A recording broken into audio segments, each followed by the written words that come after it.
The Boy Who Lived. To Harry Potter, the Boy Who Lived. People meeting in secret all over the country to offer a toast to Harry Vernon and Petunia Dursley, of number 4 Privet Drive, are proud to say that they are perfectly normal.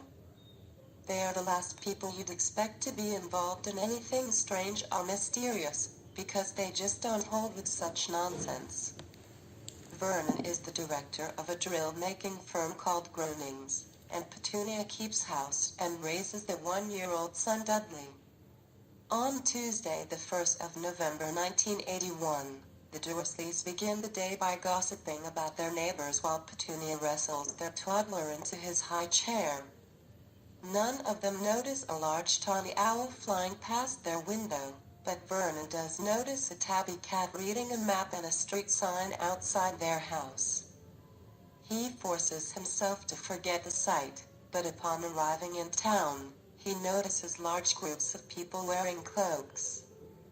He eavesdrops on them and hears them talking about the Potters and their son Harry.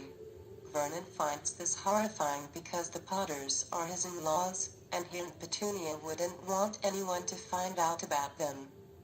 When he leaves work at the end of the day, he bumps into a small man wearing a cloak, but when he tries to apologize, the man hugs him and tells him that even muggles like him should be celebrating today because, you know who, has been defeated. Vernon returns home to find the cat still waiting there, and it only gives him a stern look when he tries to shoo it away. The news is full of unexplained owl sightings and firework displays, and Vernon nervously asks Petunia if she has heard from her sister recently. Petunia is upset, but she does tell him that she hasn't heard from her sister and that their nephew's name is Harry. Vernon's heart sinks. He finds it difficult to fall asleep that night, but eventually manages it. After the Dursleys fall asleep, Albus Dumbledore appears in the middle of Privet Drive and siphons away the light from the street lamps with his deluminator. He greets the cat who has spent all day waiting outside as Professor McGonagall, and the cat turns into a human woman. They discuss the deaths of James and Lily Potter at the hands of Lord Voldemort at the Potter Cottage in Godric's Hollow, and how their son Harry miraculously survived the attack while Voldemort has seemingly died. Rubius Hagrid arrives riding a flying motorbike and transporting baby Harry. He hands him over to Dumbledore, who leaves the sleeping baby and Aladar to the Dursleys on the doorstep of number 4. The 3 wizards are distraught to leave the orphan baby with his relatives, but they only give themselves a moment to mourn before they force themselves to leave. Hagrid says he will return the motorbike to its owner, young Sirius Black.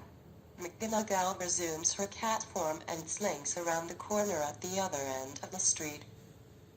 And Dumbledore restores the lights to the street lamps and bids Harry farewell before vanishing without a trace.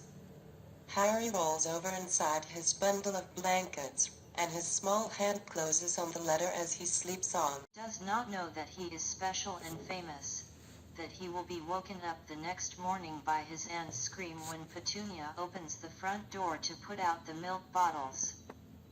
That he will be spending the next few weeks being prodded and pinched by his cousin Dudley, or that at this very moment, people meeting in secret all over the country are toasting, to Harry Potter the Boy Who Lived.